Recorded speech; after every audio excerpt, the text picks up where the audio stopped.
Hello and welcome once again to the Bible Explained. This is the series that we go through and we take a look at the Bible, and I use my education, my master's degree, instead of just letting it sit and languish and do nothing with it, to explain the nuances of all the wording of the Bible and just try to take a more in-depth look at every passage. We are on Genesis chapter 10. If you have not seen chapter 9, 8, 7, whatever, I would strongly encourage you to go back and take a look at those, just for the simple fact that you'll be more caught up with what's going on, what we're looking at. This particular episode is not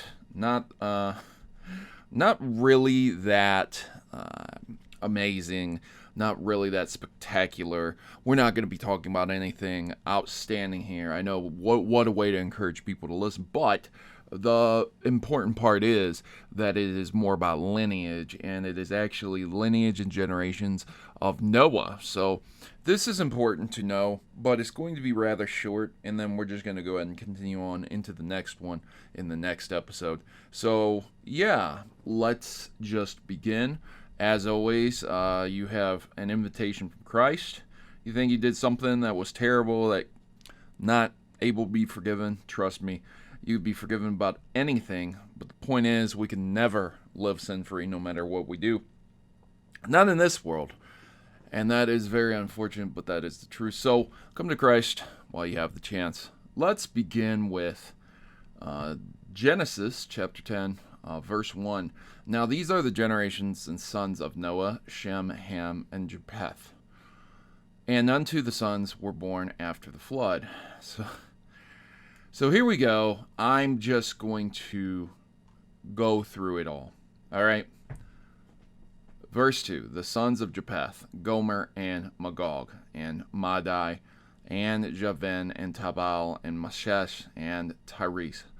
Verse 3. The sons of Gomer, Ashkenaz, Riphath, Togarmah.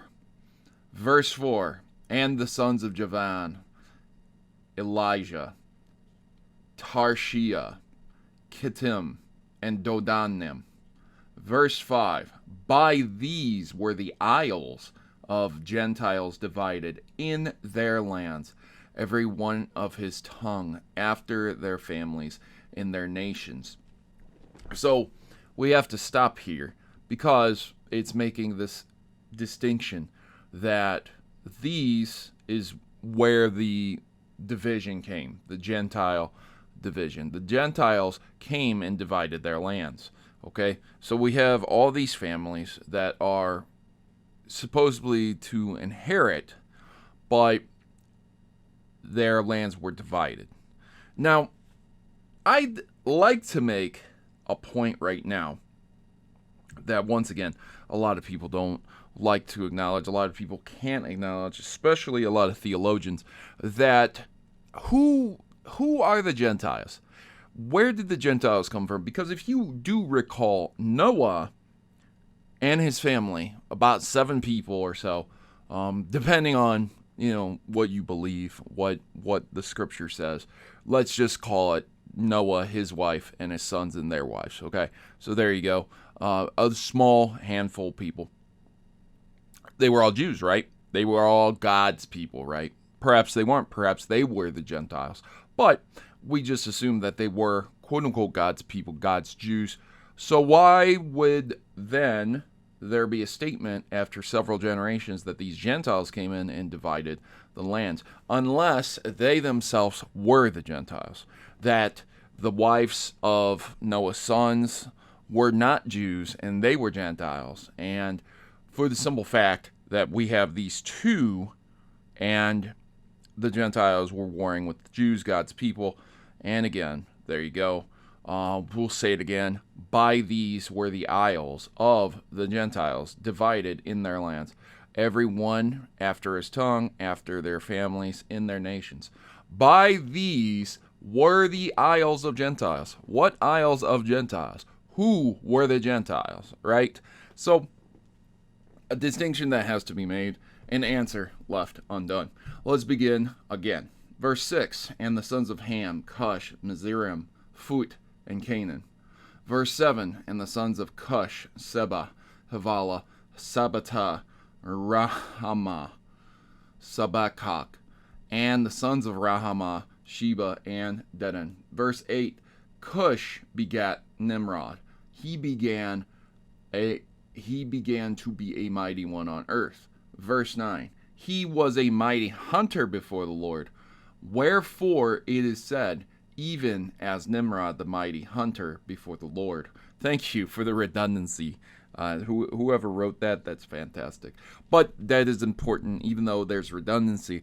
Redundancy in the Bible is not there for redundancy's sake. It is there to reinforce something very important. Nimrod was a mighty hunter. He was a mighty hunter before the Lord. Somebody could make this claim and say, yeah, he's a mighty hunter before the Lord. So basically, he has no problem with God, right? God's with him. He's the Lord's champion, right? But he's just a hunter, okay? So fine, cool. But if you then say, even as Nimrod, the mighty hunter before the Lord, that is his title people are calling him. So there you go. It's more than just, yeah, he was a mighty hunter before the Lord. Everybody refers to him as such. Okay, verse 10. And the beginning of his kingdom was Babel, and Erech, and Akkad, and Canaan in the land of Shinar. Verse 11, out of that land went Ashur, and builded Nevaeh, and the city Rehoboth, and Calah.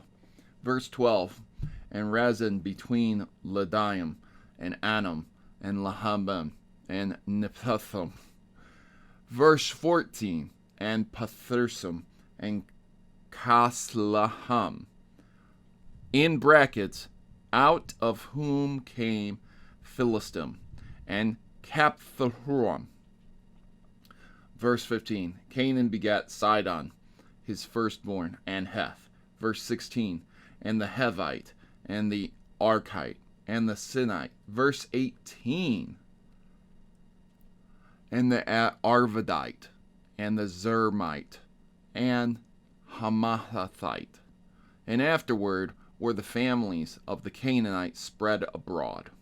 So now we understand the Canaanites are going everywhere. Verse 19, and the border of the Canaanites was Sidon, as thou comest Gerar unto Gaza, and thou goest unto Sodom and Gomorrah, and Adam, and Zebaim, and unto Elishah. Now, again, I'd like to stop and make a distinction that while I go along here, you can start to see that we're seeing very important notes, words, places, locations being named. Words being emphasized, people being emphasized. You have Nimrod, you have Sodom, Gomorrah, you have the word Canaanites, things that we have seen, things that we know we will see in the future. So please take note that these are the generational things that are coming down the pipe. Verse 20, these are the sons of Ham, after their families, after their tongues, in their countries, and in their nations. 21, unto Shem also the father of all the children of Eber, the brother of Japheth, the elder. Even to him children were born. The children of Shem, Asher, Arphaxad, and Lud, and Aram. And the children of Aram, Uz, and Hul, and Gether, and Mash. We're on verse 24. And Arphaxad begat Salah, and Salah begat Eber. Verse 25, and unto Eber was born two sons.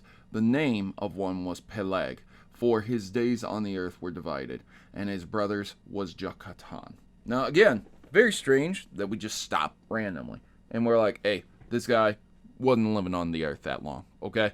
And then it just continues and makes no emphasis on the other individuals. So please take note of that as well.